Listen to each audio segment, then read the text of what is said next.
Oh, good evening, everyone. I seem to have gathered a little steam here before midnight, and I'd like to continue. You know, I was doing so many musical things, but I finally found a chart. This is program 4, but, you know, in relation to program 3, right here is the chart that will be useful to you to determine the intervals, the ratio of the intervals in a chromatic scale. If we begin with C,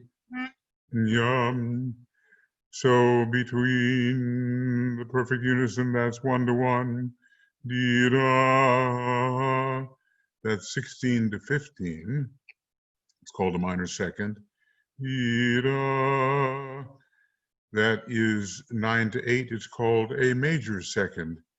Di-da, that's the sad interval of the minor third, the green sleeves interval, I call it. It's 6 to 5. Dee-dum. That's the major third, kind of Buddhic in its nature. It is 5 to 4. Dee-dum-ta-da. That's here comes the bride interval. It's 4 to 3. Dee-da-da-dee. That's called the tritone, or the devil in music, and it's, you know, just remember the Leonard Bernstein West Side Story. It's Maria. It's 7 to 5, roughly. There are different ways of dividing these intervals, and I think right now we're using a tempered scale, which is not always the case. The tempered scale is used for the piano and keyboard instruments to even out the relationship between the different notes. Dee-dum. That is the perfect fifth, and its ratio is 3 to 2. Dum, dee, da, da, da, da, da, dum. That's the minor sixth. When Israel was in Egypt's land, let my people go. That's 8 to 5. Dum, da. That's my body lies over the ocean. That's 5 to 3. Dee, dee, dee, dum, da. That's the minor seventh. Its ratio is 9 to 5. These are approximate on the tempered scale. And then finally, with the leading tone, another dissonant interval, dum, dee, which is sort of a South Pacific belly high interval, belly high, okay? 15 to 8, and then the perfect octave. 2 to 1.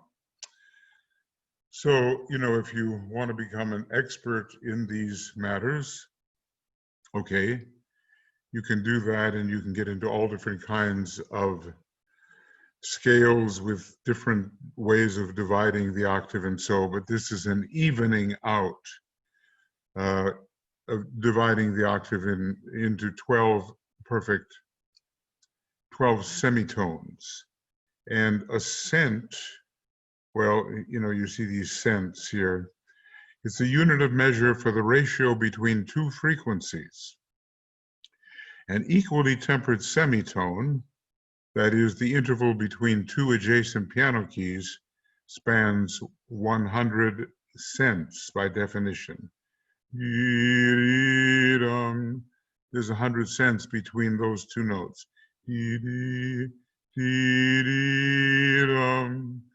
There's 100 cents between those two notes, and so forth. We call them every half step.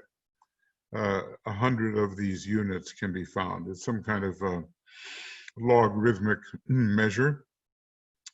An octave, the two notes in an octave have a frequency ratio of 2 to 1. They span 12 equal semitones, and therefore 1,200 cents, or those tiny measures, are registered in the octave. I think that should help. Now, the Tibetan doesn't get into itchy nose, sorry, doesn't get into that kind of detail. He basically focuses on the unison, and the major third, da-dum, and the perfect fifth, da-da-dum, and the octave, bum-bum. And he calls that the perfect chord of the monad, or at least the chord of the monad.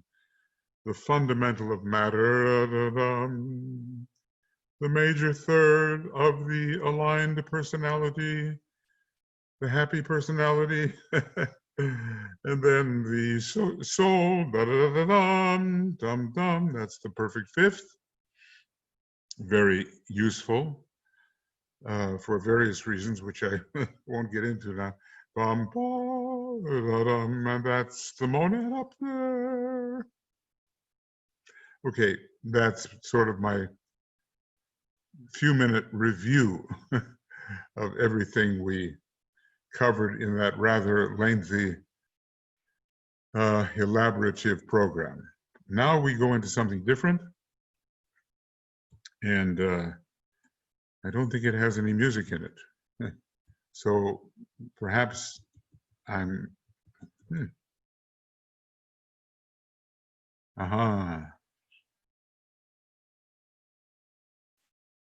right. Maybe that's the one I want, yeah. Well, it's been pretty much the same, but I have to be careful. That is the one that I want. Okay, and then we have here, starting from page 5, and it's program number 4.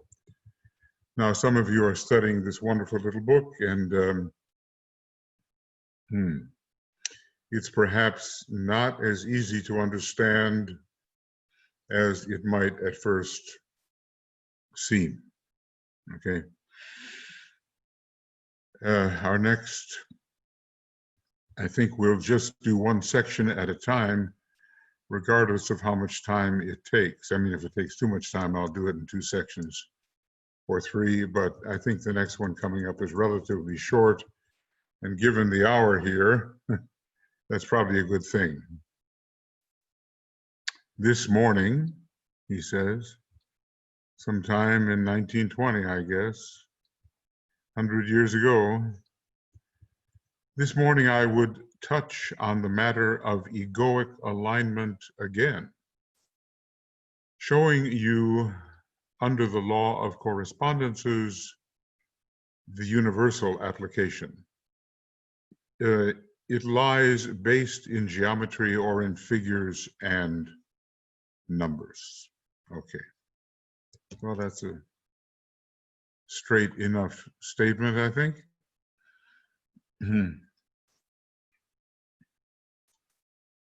And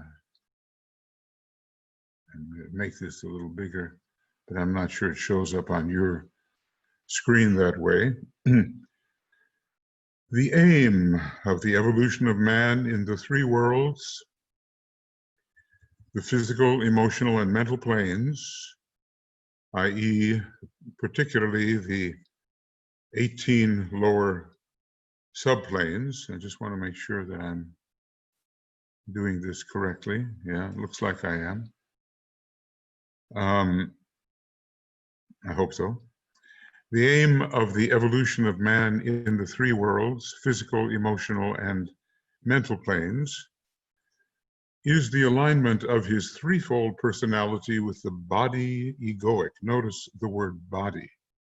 Now, the true ego or higher self is the spiritual triad, but he's talking about the body egoic, which is the causal body or egoic lotus. So, or egoic lotus. Till the one straight line is achieved and man becomes the one. When you think of the straight line of Sagittarius, of the arrow involved there, it is a symbol for that kind of alignment and is instrumental in making the personality one-pointed, either for, personal or selfish reasons, or one-pointed with the soul.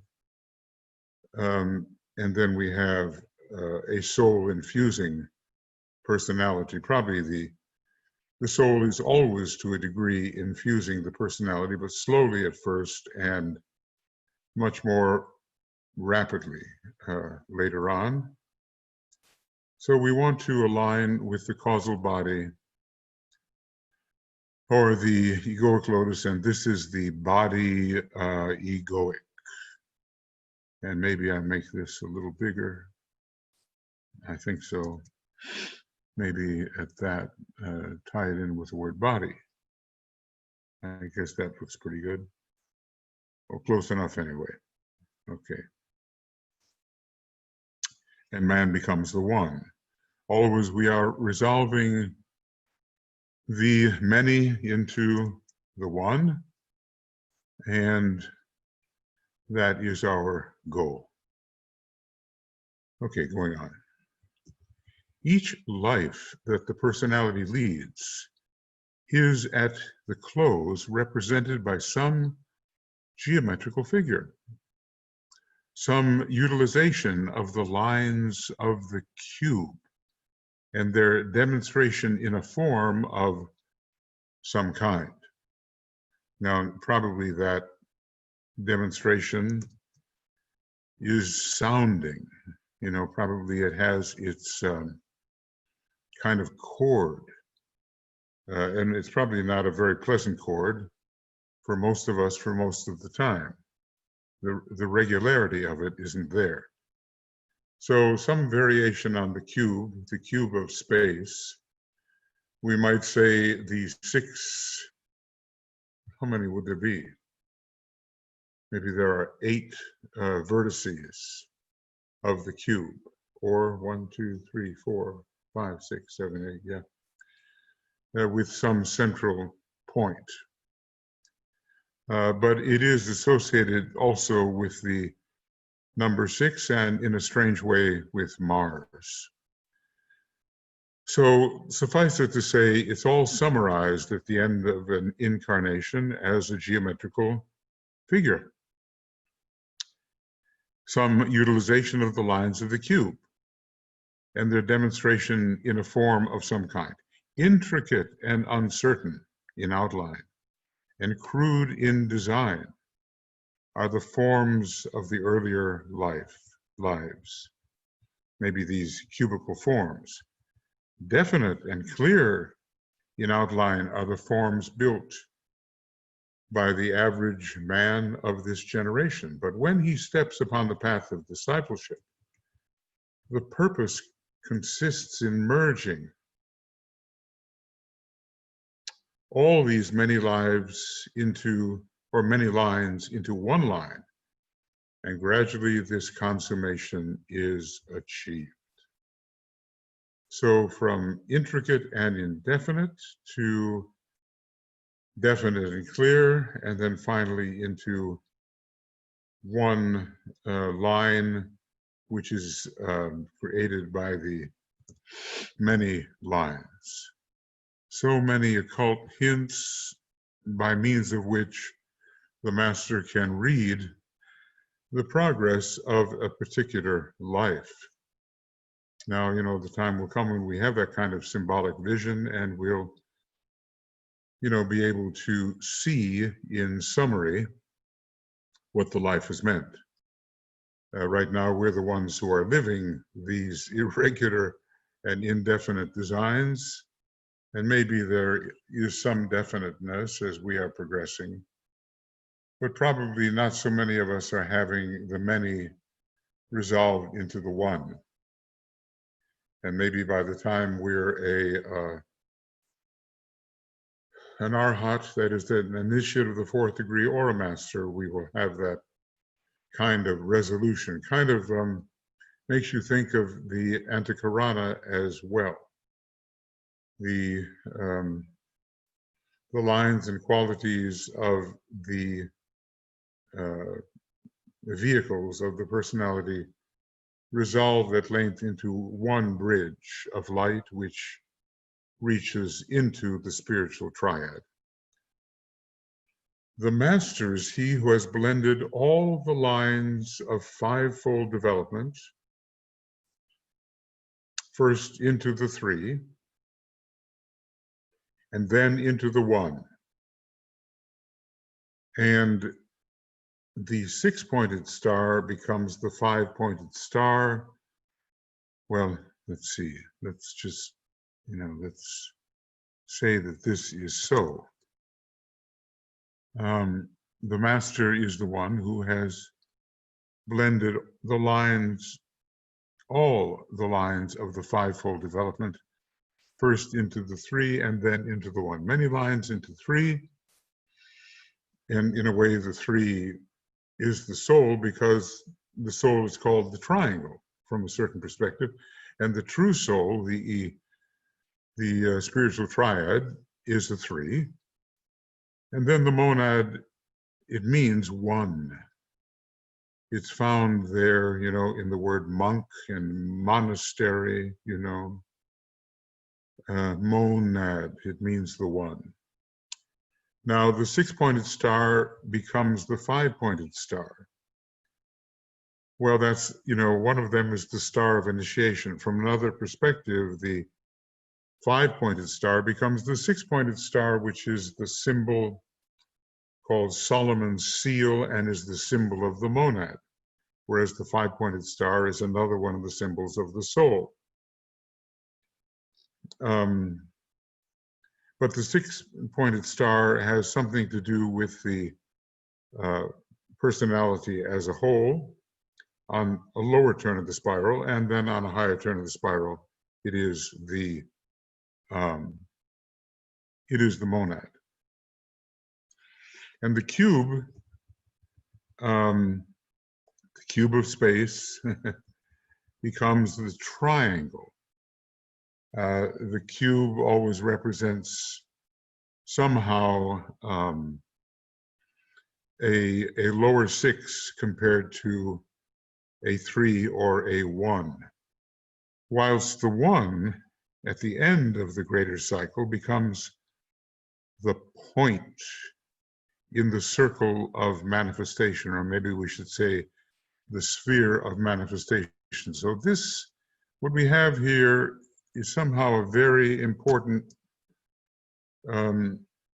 little sequence of geometrical transformations which symbolize where the man stands on the path of initiation, really.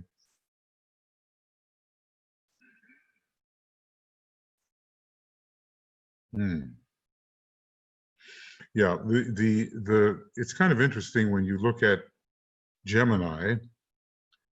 Pollux, it looks like two major stars and then a number of stars which sort of draw out what have been interpreted as the twins.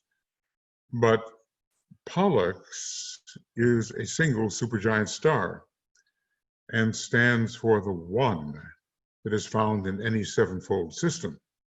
Castor, I've mentioned it, is three pairs of doubles, or the six. It's the one and the six. And the, different stars of initiation flash forth at certain points. I think the five-pointed star is in a way preliminary. Maybe, there is a monadic six-pointed star, and DK even mentions the seven-pointed star, which we would imagine applies to the monad, or to the, let's say, the monadic aspect, the free, liberated monadic aspect of a Chohan of the seventh degree. Whereas the six-pointed star as a star of initiation, incidentally, on all of the buildings of Akbar the Great, Mughal emperor, who was King Solomon, so King Solomon's seal was found on his buildings. And I saw this in Agra the one time I had been in India. So, you know, eventually, it's kind of interesting. The six-pointed star at first relates to the Deva kingdom. Double it and you get the 12 signs of the zodiac. And the five-pointed star relates to the human kingdom. Double it and you get the 10, which points to a greater zodiac. So a zodiac of 12 plus the zodiac of 10, you have man, or the Devas and man together, you get the 22, which is considered to be one of those indicative, mystical, magical numbers. 22 has a lot to do with our solar logos as well, especially as he is manifesting at the present time through a second-ray personality and a second-ray soul. And later, you know, maybe it'll be as a 222, which would be a 6, which would tie his manifestation in with Shambhala. And we're told that Sanat Kumara, and in that respect, I suppose, our planetary logos, is a direct disciple of the solar logos. So Sanat Kumara establishes Shambhala, whose number is 6, and then the solar logos from its monadic soul and personality nature would also total to 6. Well, you know, these are points which may be of interest in esoteric numerology. Sometimes a 5 is a high figure, sometimes a lower. Sometimes a 4 is a high figure, sometimes a lower. A 5 is a high figure when compared to or related to the fifth kingdom of nature, in contrast with the fourth. But the 4 is a higher figure when you contrast Buddhi, which is found on the fourth cosmic subplane, with Manas, number 5, which is found on the fifth cosmic subplane. So it's possible, you know, to turn things in various directions relative to each other and have a different significance. But this, you know, there's this book called The Mathematics of Cosmic Mind. I think the man who wrote it, Plummer, it's been out for a long time. He was the theosophist, and he deals with the cube of space. And from that cube, which is one of the 5 Platonic solids, he is able to derive others of the Platonic solids. Well, let's say the tetrahedron, the cube. Cube has square faces, and therefore it kind of tells you something. It's got 6 faces. Okay, it has 8 vertices, but 6 faces, so it tells you its relationship to the 6 when compared to the 1. The tetrahedron, a symbol of fire, just the way the cube, I think, is the symbol of earth. Tetrahedron is 4 triangles of equal size, 3 of which are vertical, more or less, or at least upward pointing, and 1 of which is foundational. Then the octahedron has triangular faces, and there are 8 faces to that. And it has 6 vertices, I think 1, 2, 3, 4, 5, 6, yes. And then there is the dodecahedron. I think it has 12 faces. I haven't counted up how many points or vertices. Is it the symbol of, is it air? Well, you know, fire, earth, air, and water are covered. I'd have to re-examine that. And then finally, I think there's a 20-faced figure called the icosahedron. And I guess, we could maybe look that up, very quickly. It's one of those little digressions, I suppose. Let's see what we get here. And let's say Platonic solids. And, we'd have the Platonic solids and the elements as well. So we would look here, and we would see the solids and triangular faces for the tetrahedron. And I think, and it represents Earth, I believe. And we have the square faces for the cube. And again, pyramidal structure here, and triangular faces for the icosahedron. And this would be the dodecahedron, 12 faces, which are pentagonal. So the relationship between the 12 and the 5 is very interesting, musically also. The 12 semitones, but the 5 black keys, as it were. And then the icosahedron, I think 20 faces of triangles. So 3 of them have triangles, 1 a pentagon, and the other a square. And let's see if I can go backwards just a little bit. And Platonic.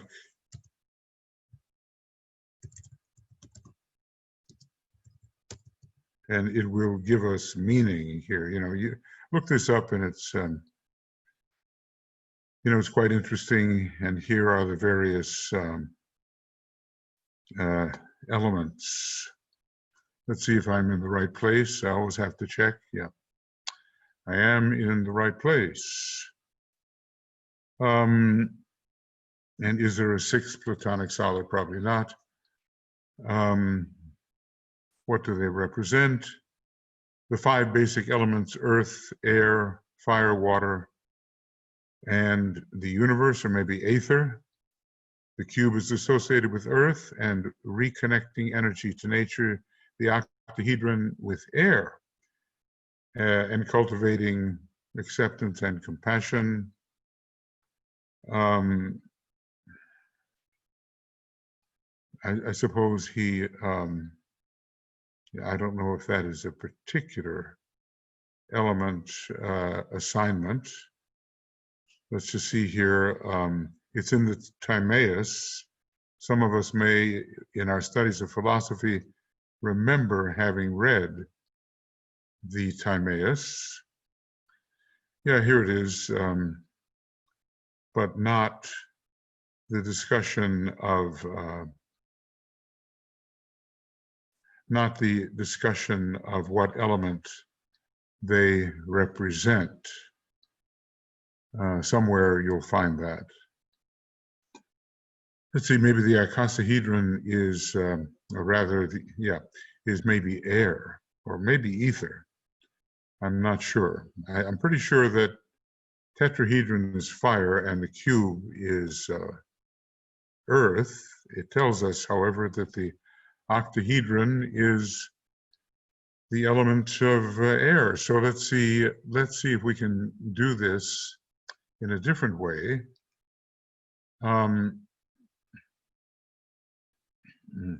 What is the element of the octahedron? And so what does the octahedron represent? Air, okay? Now, what is the element of the dodecahedron? And I think we'll come at it this way. And I think Plummer maybe gives reasons why this is so. Dodecahedron, a 12-sided figure with the pentagrams, rather pentagons as the faces. What does the The dodecahedron, however, corresponds to quintessence, the element of the heavens. Okay, maybe that's the ether. The fifth. Is it possible then the while the other four Platonic solids, okay, this is, we don't necessarily have to accept this as absolutely true, but this is the way it seems to be. Maybe aether, maybe the universe. And then let's find out about the icosahedron. What element, what is the element of the icosahedron? And let's see. And let's see, 12 vertices, 30 edges, all of this is significance, 20 triangular faces. How many tetrahedrons are there in an octahedron, etc. The four classical elements, earth, air, water, and fire, with a regular solid, earth, with the cube air, with the octahedron, water with the icosahedron. Okay, and no doubt if we were to make a study of this, we could come up with a reason for it. 62 vertices, edges, and faces all together. It has, and of course, water sometimes simply represents matter. So what have we got so far? The fire is the tetrahedron, the simplest element from which, depends on how you look at it, but many other elements are derived. As Master Mori has said, well, you know, there are fiery people, and whatever the horoscope says, and fire is the major element, he said. The cube, Earth, no question about it, with its 6 square faces. And, you know, we can add and we can multiply and do many, many things. That's why there are books written on this subject. They go into it in a deep sense. The,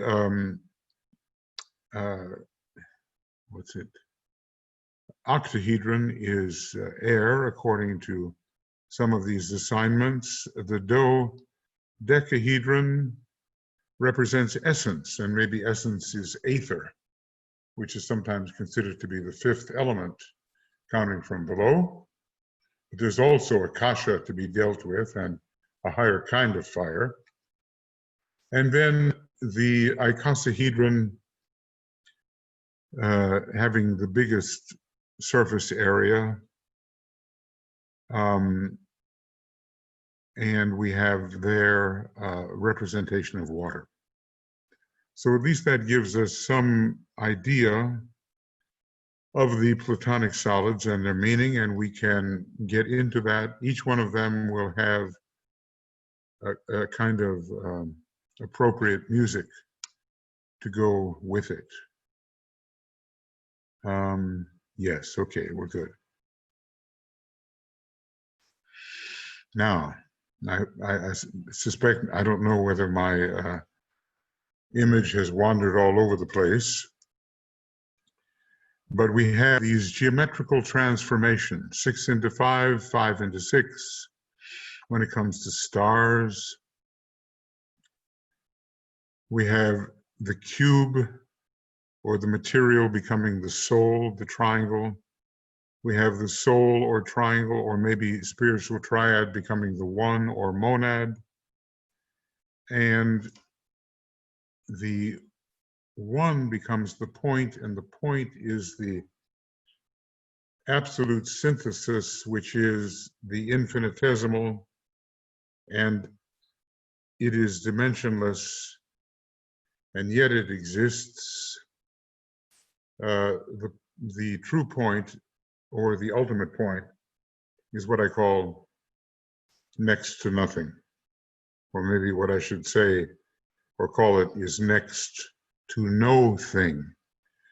The whole universe, every universe, resolves into a kind of ultimate universal point, and then is reabsorbed into absolute infinitude, and eventually, the way I look at it, hypothesis, absolute infinitude becomes the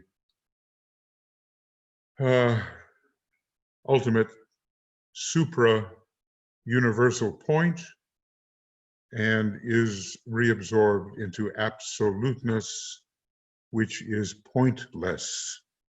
And I think what I've just said is of some importance. Now, is it true? Well, it certainly gives you a way of thinking about things. So you see how this little book can lead off into amazing directions. The astral plane and the monadic plane are in a way parallel to each other. The astral plane is 1 from the bottom, 6 from the top, and the monadic plane is 1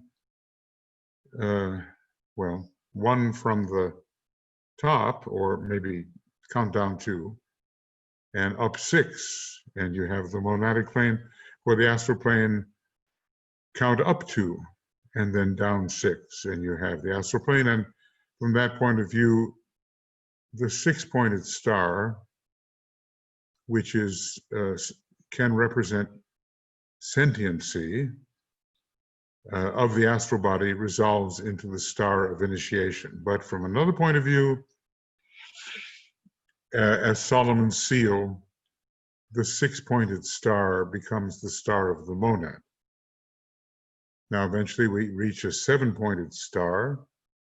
We can associate a 5-pointed star with Atma and mastership, the top of human attainment, still as a human being. Beyond that, the 6-pointed star represents a Chohan who is not, well, as it said, they are no longer men, as are the masters. So a number of different ramifications here, ways that we can go. You know, you can take up the hint if you want to make a study of this kind of geometry, and probably, since we've been dealing with music, I wouldn't be surprised if there is not a sound, a chord, a note associated with these different geometrical platonic solids. And, you know, what we may have with the platonic solids, there are 5 of them. It may correlate somehow with the pentatonic scale. I hesitate to try to sing that right now because I'm so used to singing the intermediate scale, which is the diatonic, and has 7 notes, and again the octave. Well, you know, the pentatonic scale is found in the East, and just look it up and they'll play it for you, and you'll see that a lot of the Eastern music, you know, coming from Asia, is still based on the pentatonic scale, which would make sense since its personality, the personality of the East, is the 3rd ray, which is Brahma, and the number of Brahma is 5. Now, I'm very tempted to go off hunting to find the sounding of the pentatonic scale. And I'm not at all sure I should do that, so I'm allowing myself to be guided by what my fingers do, and they seem to be off on a search, sounding of the pentatonic scale.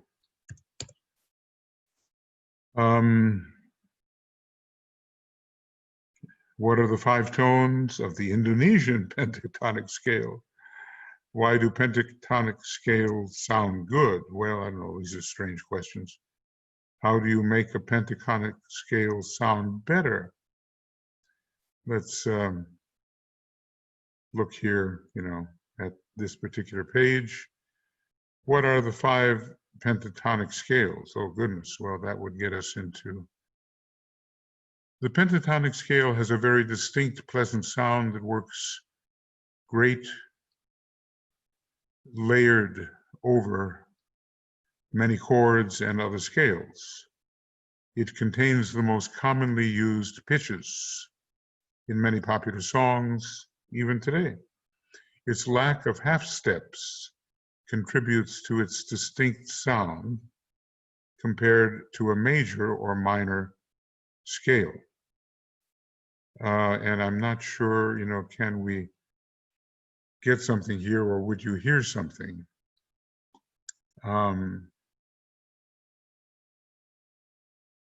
Here's Bobby McFerrin and the pentatonic scale. I'm not seeing which particular notes. I guess it depends. Omit Fa and omit T, like in the diatonic scale. Let's see, let's get a C here. Okay. That's a diatonic scale.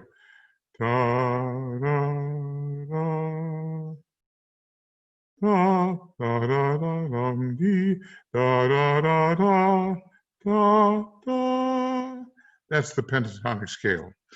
I left out the seventh note and the fourth note.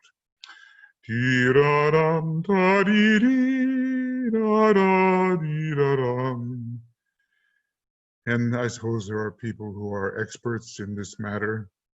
But as I say, it seems to relate to Brahma and an earlier system and to the third ray. Here it is. Okay. Here is the C major pentatonic scale. Dee-da-dum, da-da, dee-da-da-da-da-dum. And here's the C major diatonic scale. But let me make sure that, yeah, you're seeing that. Da-da-da-da-da-da-dum. That's the one we're used to with regard to the second major solar system. But earlier times, and in Eastern music, da-da-da-da-da-da, da-da-da-da-da. Okay, I guess maybe that gives it to us. Omit the Fa.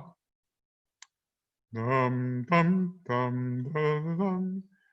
Dee, dum, da, da. That's one note you're omitting, and you're also omitting dum, dee.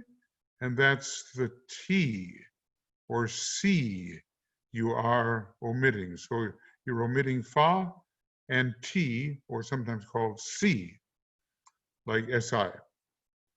All right, that should be enough. You probably had enough music from me and enough music theory.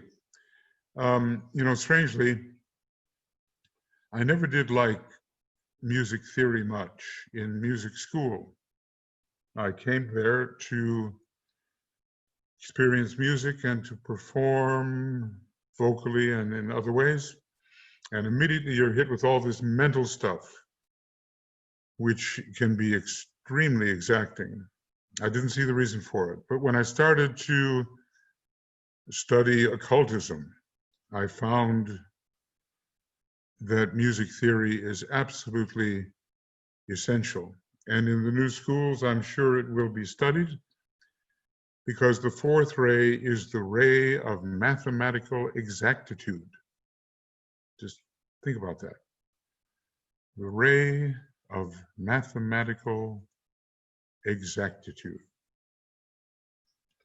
So just combine the fourth and the fifth ray, which are presently, I think, the soul and personality ray of humanity, and you can see how important music is or will be for the harmonization through exact frequency or frequencies of the human race. The harmonization through exact frequencies of the human race. And it's going to be one of the first methods of healing introduced, sound and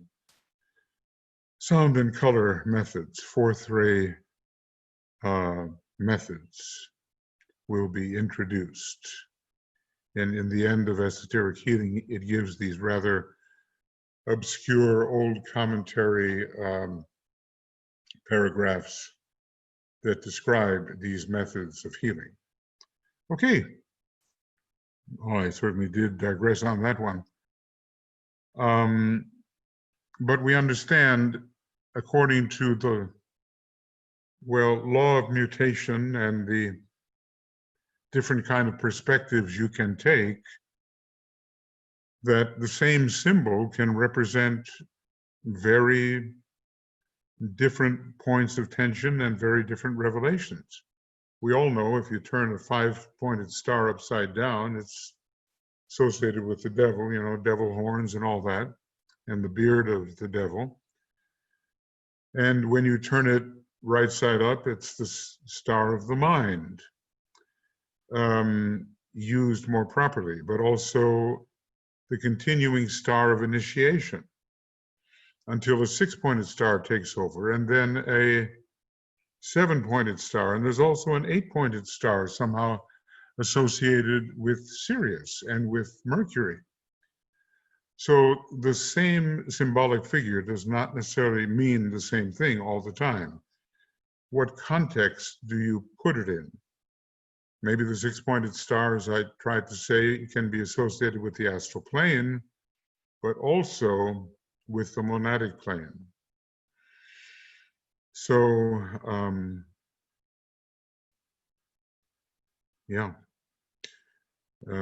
we have to take a look at the context in which any symbol does appear.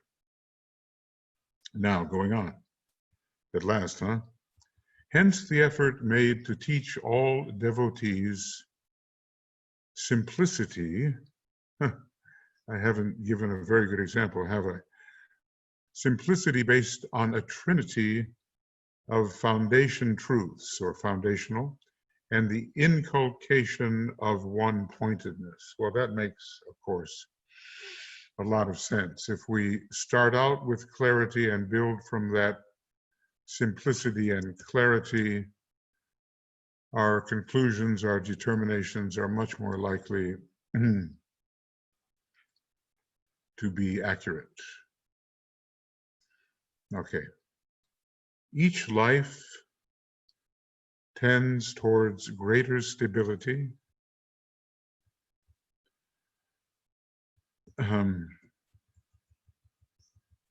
but seldom is the threefold personality yet to be found lined up. He deals with that in relation to Sagittarius, as I've said, the one-pointedness of the disciple. It's not only a horizontal one-pointedness, it's a one-pointedness however you point the arrow, including from below to above.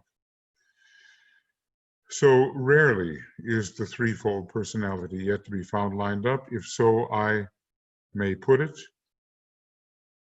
not only within itself, but with the causal consciousness. That is less frequent than just alignment within itself, where you have an integrated, effective personality, but maybe one that is not especially spiritual. It's just effective and intelligent. So every life tends to greater stability, but seldom is there an alignment with the real causal consciousness, the consciousness as found within the egoic lotus. Temporary moments occur when this is the case, and when, in moments of highest aspiration for purposes of unselfish endeavor, the higher and the lower form a line direct. So let's remember how we got there. In the moments of really unselfish service and of uncompromising aspiration for contact with the higher points of tension. And maybe you remember in your own life those moments that got you there,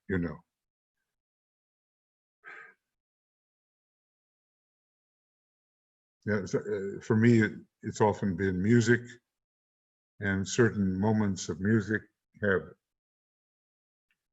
taken me into that, so I imagine, into that state.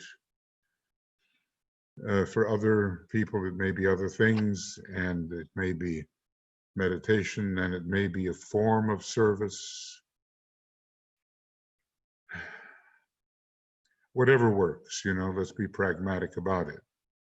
Usually, the emotional body, through violent emotion and vibration, or a fluctuating restlessness, I like this, I don't like that, I'm attracted, I'm repelled, as DK calls it, the complexities of the emotional life, that fluctuating restlessness, we have to, in the Yoga Sutras, quiet the modifications of the versatile psychic nature, emotional, mental. Usually, it's the emotional body that is continuously out of alignment. Where the emotional body may be momentarily aligned, then the mental body acts as an obstruction, preventing the percolation, just imagine your coffee maker, down from the higher to the lower, and so to the physical brain. Well, our emotions often get in the way, and that's why we talk about an alignment between soul, mind, brain, and sometimes we leave out, the astral body. From that alignment, we try to negate that, but it does so often get in the way. I have a clear idea, I know what I want, I try to achieve it, but sometimes I just don't feel like it, you know what I mean?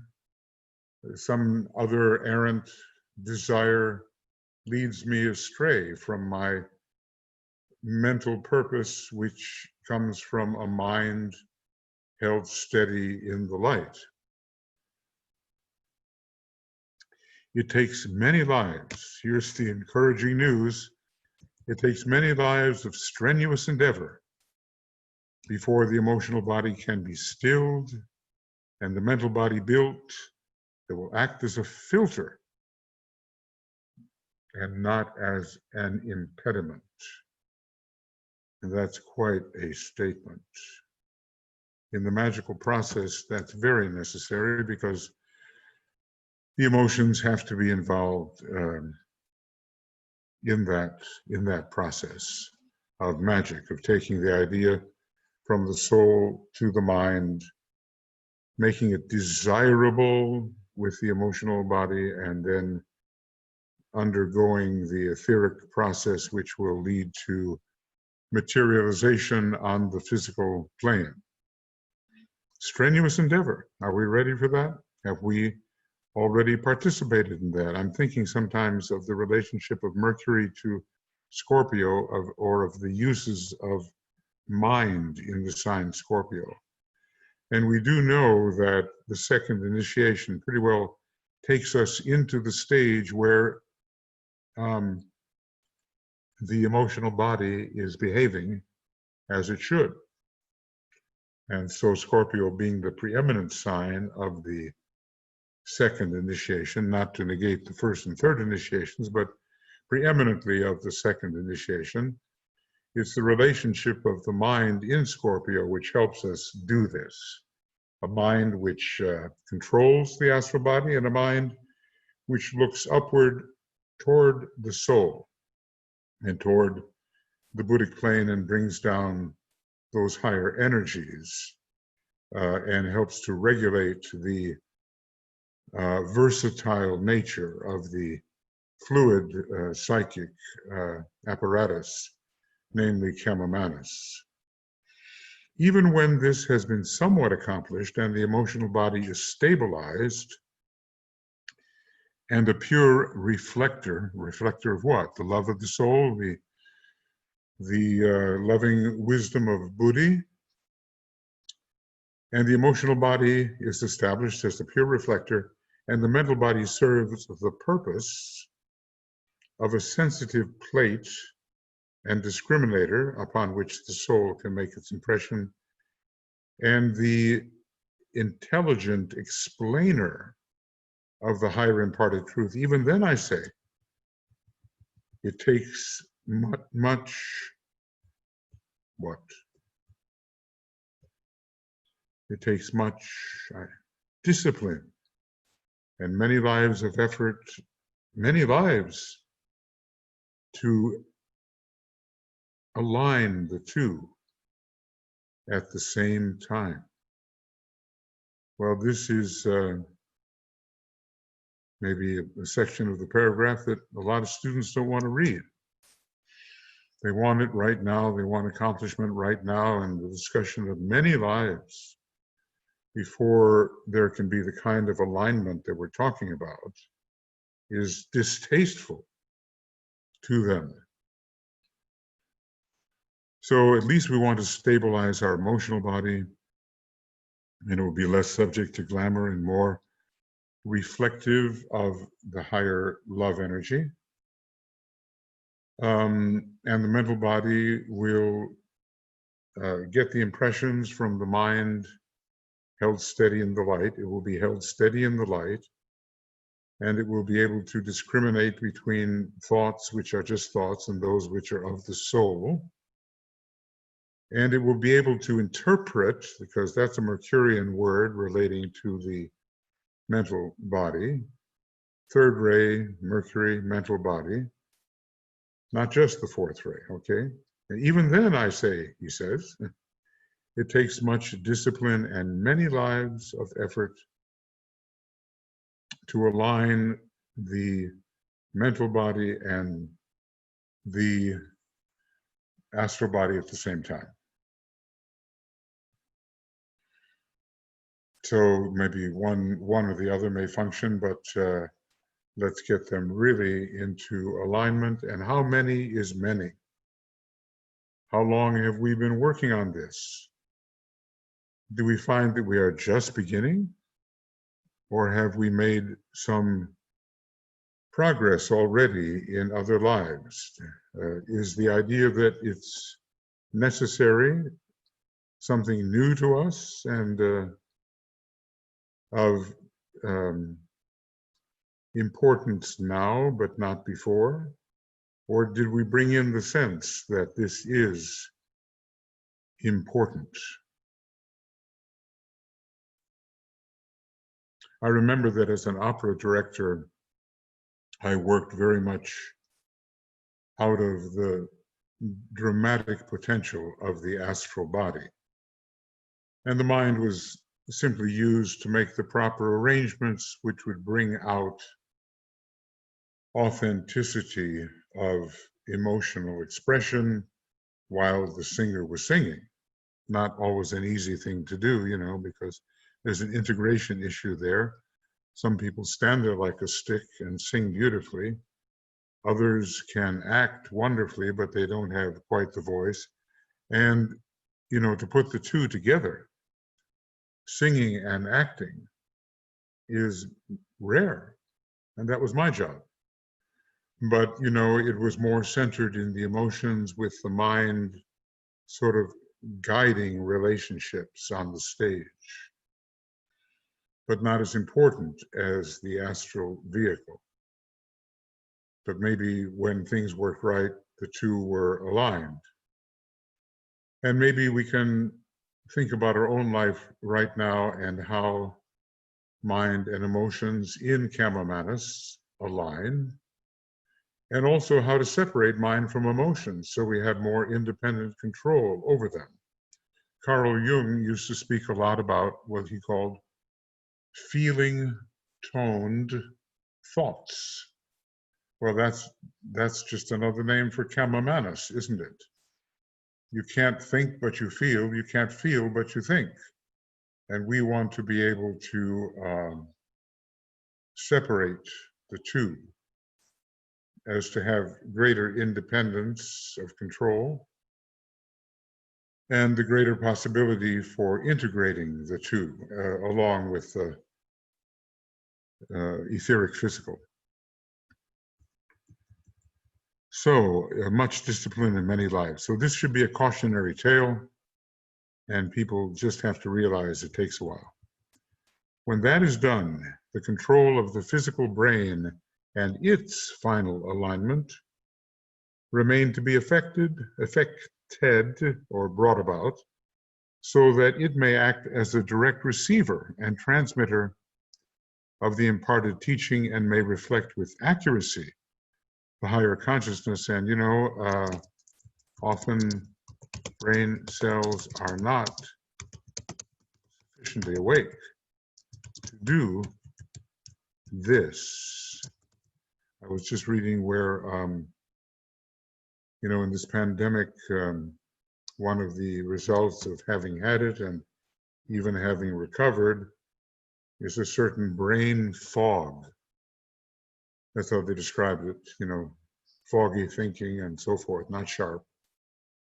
And something has gone on there to render the brain less receptive than usual to the higher impression. There's all kinds of ways we can be compromised through overemphasis, through disintegration of the vehicles, through maybe contrary motion of the vehicles. I don't know, you might have a mind that really wants to think with clarity, but your body is like hyperactive and you have some kind of restless syndrome and you can't sit still to really ponder on something. Or you can have conflicting conflicts between the astral and mental body. You know what you want to achieve, but you also have these contrary desires, and they cause a tenseness, which is not a point of tension in the way we use the word point of tension positively. So all kinds of things contribute to disintegration, non-integration, and that's why it seems to take so long, many lives, before we can get it all together. Wherein, therefore, lies the macrocosmic correspondence? Where is the analogy in the solar system? DK says the fourth ray mind is an important item or piece of equipment. Those are not the word he used, but he just said basically important in his work because it is a mind which allows for analogical thinking. Where is the analogy in the solar system? An indication I give here. In the direct alignment of certain planets, in the process of systemic evolution with each other and with the sun, comes logoic or divine enlightenment. Think this out, but one word of warning I give: seek not to work out hypotheses of alignment based upon physical planets, for the truth lies not there. This is deep, and I'm not sure, that we can tackle it with hope of ascertaining the truth. Now, I might say, okay, what is the earth is like a base of the spine center, and its alignment with the sun is very important, but let's just say, what about the alignment of Earth, Venus, and the sun? It's called, by one of our more advanced astrologers, it's called a heliocosm. And there are a certain number of these that occur in the alignment of Earth, Venus, and the sun. It's like the physical, the soul, or the personality, let's say, or even the mental unit, and then the soul, and maybe the monastic permanent atom. Venus as the monastic permanent atom, and Earth as the mental unit, and then the sun. That's one possibility, according to the rays. The Earth with its third ray, very strong. Venus with its second ray, very strong. And the sun, although it's a second ray source, it has It plays the role of the dominator in the solar system. And then, you know, you kind of think about Saturn and Neptune and Uranus, the three synthesizing planets, and their possible alignment with the sun. So DK, he's given a very profound kind of a puzzle here, kind of a hint that the truth lies not so much in the physical planets. Maybe it lies, I don't know, you know, perhaps in the, in the causal bodies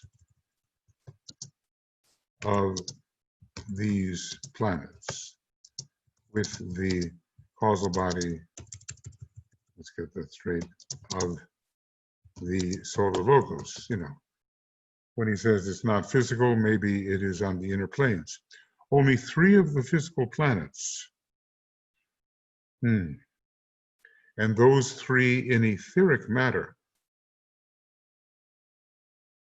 enter into the final alignment that marks the attainment by the logos of the cosmic egoic consciousness, which is the goal of his attainment. You know, he's trying to achieve the transfiguration. He has apparently taken the 2nd cosmic initiation and is working upon the 3rd, but what a statement this is. You know, and here it is in a beginning book, at least written early on, and it's so profound, it's really difficult to solve. Of these 3, you know, later they will be in etheric matter. So this is the point, perhaps. These planets, the planets involved will eventually be in etheric matter. They will drop their dense physical shells later on in the closing of our solar system. And then, you know, we have the 3 synthesizing planets in relation to the solar logos. You kind of wonder if there's an analogy there between 3 Buddhas of activity in relation to Sanat Kumara. Because there are 3 esoteric Kumaras as well, and you kind of wonder, are there etheric planets other than the 3 synthesizing planets which would be analogous to the 3 esoteric Kumaras on the planetary level? Well, these are speculations. The Earth is a non-sacred planet. The Earth is not one of these that marks the final alignment, but apparently Venus is having its correspondence to the emotional permanent atom. And I imagine we really are going to have to think on that one. Sometimes you can look at Venus and the Earth relationship and say, well, Venus, monastic permanent atom, Earth, mental unit. There is some justification in looking at it that way. But DK seems to be talking about something else which is going to really require pondering on our part. Of these 3, the Earth is not one, but Venus has her place corresponding to the emotional permanent atom. Do they have to be sacred planets here in their etheric bodies and having dropped the outer shell in order to enter into the final alignment that marks the attainment of the logos at his, well, it looks like a 3rd initiation of a type. And yet we're told that most definitely our solar logos can attain and will the fourth cosmic initiation in this solar system, but not necessarily the fifth. Now that I think would depend upon the Earth, which is the base of the spine center. If the readiness of Earth as a planet which features prominently in the fifth cosmic initiation of our solar logo. So I find this, it's as if I'm reading it for the first time. It's so deep. So cosmic egoic consciousness, when do we achieve individual egoic consciousness? Well, it's pretty much at the third initiation, but maybe even more complete at the fourth initiation, just before the destruction of the causal body. And usually when you see those pictures, gosh, I sure hope I'm showing you the right one. When you see these pictures of the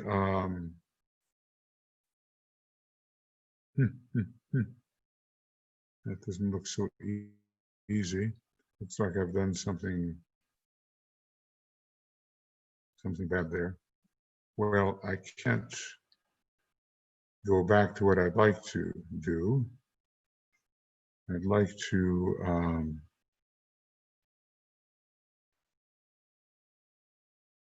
well, for some reason my computer is hanging up, but it's those full pictures of the egoic lotus, like a big 12-petaled flower, and that's really just before the fourth initiation. So Earth is not involved, Venus is involved. Venus represents the solar plexus. I believe that is correct. When it comes to the logoic relationship to its planets, there are other reasons to think that Venus represents the solar plexus, or somehow a permanent atom related to the emotional body. But what else would we have here? Maybe we will have,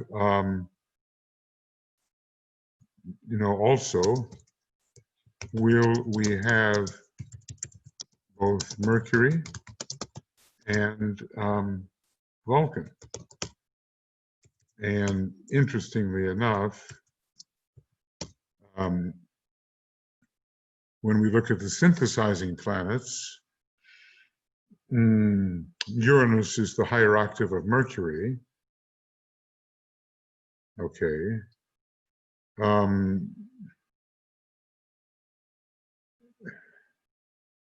Neptune is the higher octave of Venus. And what may be the higher octave of Vulcan? Is it Saturn? They both have a lot to do with spiritual will. So, here the Tibetan is not saying as much as he is saying, and probably what he's not saying is even more than what he is saying. Anyway, I've always associated Venus with the solar plexus of the solar logos. Jupiter with the heart, Uranus with the head center as a whole, Neptune with the 12-petal center in the head, and maybe Vulcan working with the beauty of mineral kingdom, representing the jewel in the lotus, between which you have a first ray possible alignment all the way down. It's kind of the first ray aspect of a chakra, Vulcan, Vulcan, Vulcan, Vulcan, so forth. And then Saturn would represent the throat center.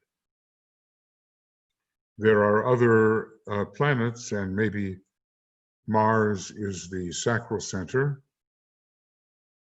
although Uranus has a connection with it in the individual, but I do think Uranus is the entire head center. and that Neptune, guardian of the solar flames, is that heart in the head. Vulcan, probably the jewel, my guess. Mercury, the ajna center. Saturn, the throat center. Venus, the solar plexus center. Very developed because we have a Davic solar system we're living through right now, mostly Davic units. And Venus being the most developed of the planets, or most rapidly unfolded, even if not the most mature of the planets from its essential spirituality. Then Mars representing the solar plexus, and Earth representing the base of the spine with connections to the spleen as well. So have I gone through them all? Vulcan, Mercury, Venus, Earth, base of the spine, Jupiter, Mars, sacral, Jupiter, heart, Saturn, throat, Uranus, entire head center, Neptune, the 12-petaled lotus. This is a second ray solar system, and Neptune has the second ray monad. Lots of mysterious things about Neptune, as if it doesn't even really belong in our solar system, and it doesn't obey Bode's law of distancing from the sun. But an astrologer I worked with, Charles Jane, brilliant mathematical astrologer, he had a system where Neptune did fit, and he himself was very Neptunian. Interesting. And what can we say about, Pluto? It usually is associated with the base of the spine, just the way the Earth is. As a matter of fact, quite a number of planets are. And I think that maybe a triangle of planets is associated with each one of the chakras in the solar logos's energy body. All right, well, those are just some things to think about. But Earth does not line up in the final alignment that we're talking about here. And this alignment is pretty much the transfiguration of our solar logos. However, by the time we're dealing with the mastership of our solar logos, some cosmic initiation of mastership, the Earth is, by analogy, very much involved because it represents the base of the spine center. Maybe Pluto has something to do with the Alta Major center of the great solar logos. In that triangle, Vulcan, Venus, Pluto, and its circulation is very important at the third degree. Okay, further still, the alignment may be progressed. In the alignment of our entire solar system with the system of Sirius lies a still more remote goal, because Sirius is, in a way, the initiator, and in the 7 solar systems of which ours is one, it could pretty well be the alignment of the heart, which is our solar system, and Sirius, which is the stellar crown. Some people say ajna, okay, but very likely, I think, the stellar crown of that great cosmic logos. So we've got to align the head and the heart in order to achieve wisdom within that cosmic logos called the 7 solar systems, of which ours is one. And on page 293 of Cosmic Fire, it's called Cosmic Logos. Okay. And then beyond that is the unknown. So, I realize I've been talking with a map in front of me, and I've now gone through an estimation here of Vulcan, Jewel, Mercury, and Ajna. This is all of the solar logos. There might be other little planets in there too. Venus, which is younger than Mercury, solar plexus,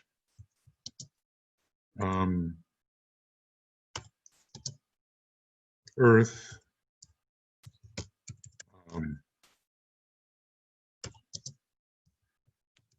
no, we won't want that, do you? Base, no. I'll just do it differently. Base of spine.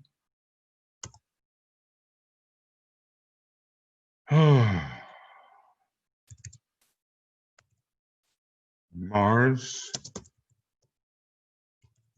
sacral.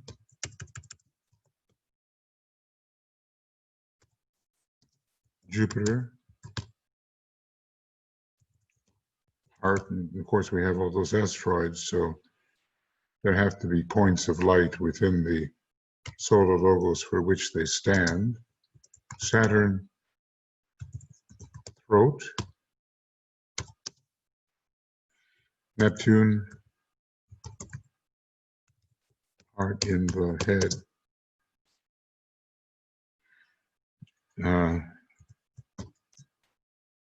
And, you know, with Vulcan at the jewel of the heart in the head. And maybe Pluto, alpha major center. AL, alpha major. All right, so that's an estimation of chakric rulerships within the energy bodies, or energy body, the solar system of our solar logos. I think there's justification here. It takes in all the planets of which we are presently aware. There's probably a lot of minor planets that are associated, and maybe, is what I'm saying, as many as 3 planets are associated with each chakra.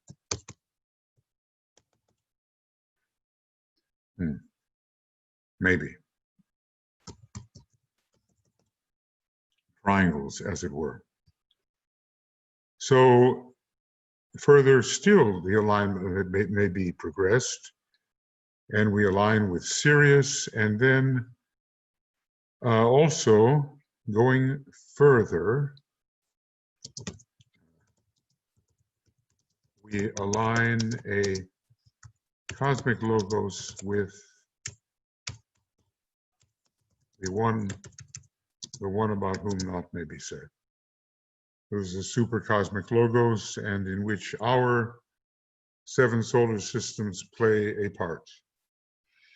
I think a solar plexus part.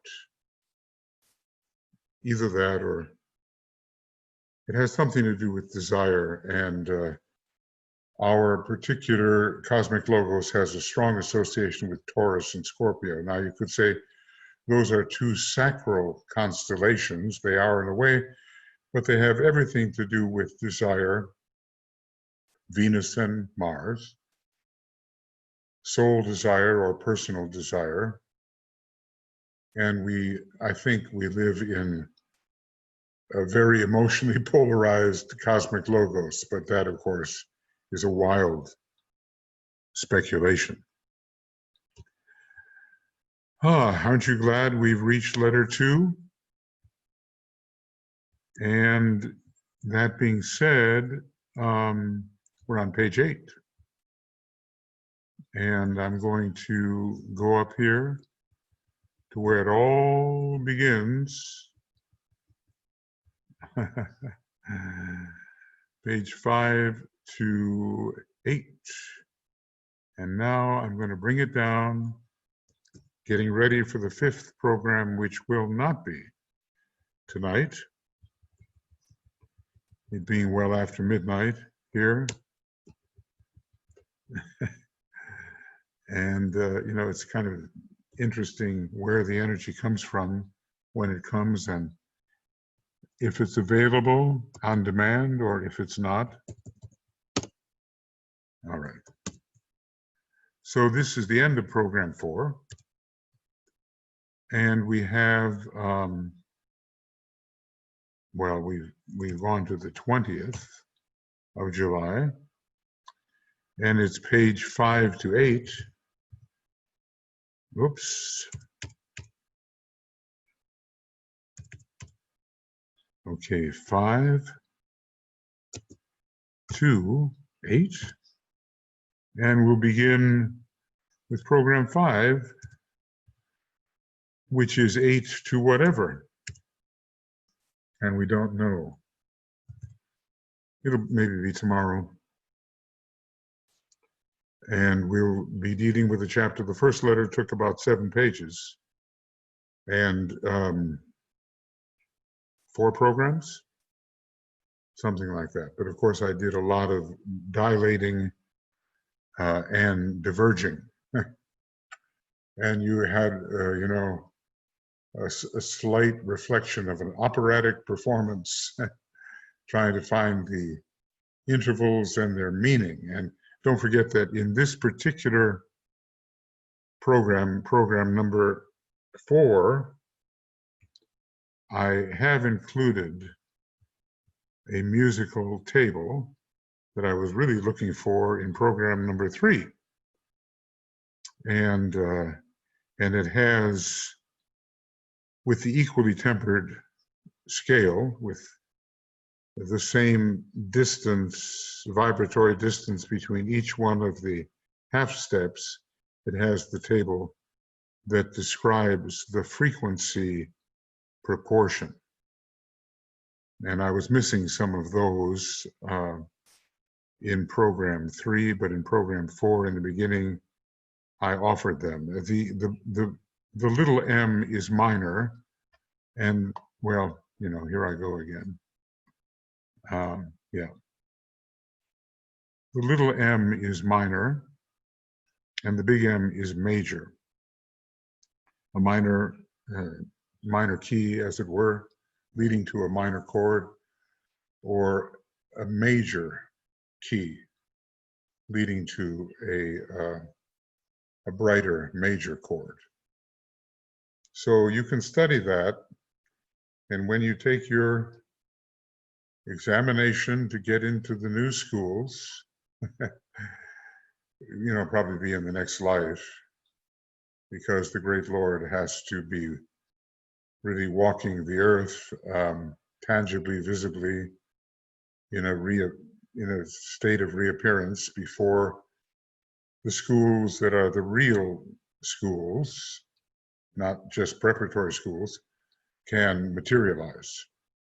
But then you can use this information 100 or 200 years ahead when you make application and are submitted to your drastic entrance examination, and your karma is looked up to see whether it indicates that you can join this process, which can last anywhere from 1 year to 7 years, you know, a long time, depending upon how much you know and how much you brought with you.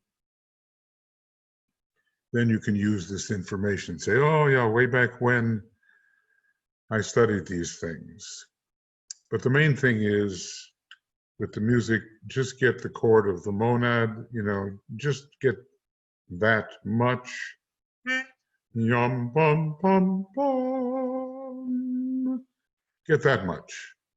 And the proportions that are involved, 1 to 1, 5 to 4, 3 to 2, and 2 to 1 in terms of vibratory frequency. Okay, friends, I've gone on and on here a bit, and I just hope that I hope it took. So lots of love, many blessings, and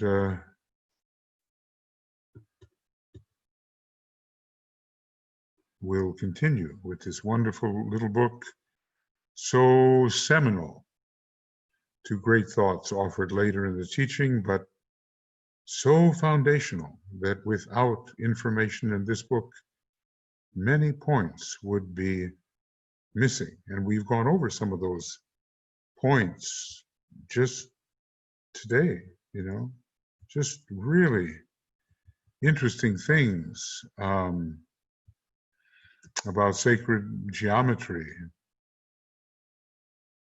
and alignment and the lives it takes to achieve the alignment and the stabilization that is required. And finally, you know, the alignment, not just of soul, mind, brain, but soul, mind, astral body, and brain. And then the macrocosmic correspondences, talking about etheric planets, but, you know, that doesn't mean that they are necessarily planets with which we are unfamiliar. It means that by that time they will have dropped their outer crust and be in their true physical body, which is the etheric body. Maybe that's what Master DK is hinting at. And the place of the earth in all this, not in this third degree or transfiguration alignment, which is sort of cosmic mental, but in something that is, wow, even cosmic atmic, and can be thought of as the fifth cosmic initiation of our solar logos. And if he doesn't, you know, that logos does not take it in this fifth solar system, which is the second major, he will take it in the sixth solar system, which is the third major. So, you know, even the great logos has a choice somehow between rapid evolution and less rapid evolution. And what we do here on Earth has a lot to do with how he succeeds or does not. And I've also given you some chakra connections of the planets, but in terms of permanent atoms, I'm not sure. So I'm not even sure of this, but it's a, no, I don't want that. And I'll just say that for permanent atoms, perhaps another assignment of planets is necessary. But I do believe that to assign Venus to the emotional permanent atom and to the solar plexus chakra is correct when dealing with the energy system of our solar logos. A relatively immature planet that has made tremendous progress, just the way Sirius is a higher correspondence, still a dwarf star, but has made tremendous progress. So, you know, we might say, in a sense, that an analogy, that Sirius is to Venus as our sun Helios, or soul, whatever you want to call our sun, our solar logos, is to the Earth. A non-sacred star and a non-sacred planet, and Sirius a sacred star and Venus a sacred planet. Okay, well, I just better stop talking. So, all the best to everybody, and you'll get this shortly. It'll be up on Makara, and then increasingly our valiant communications staff is making sure it goes up on YouTube as well. Bye for now.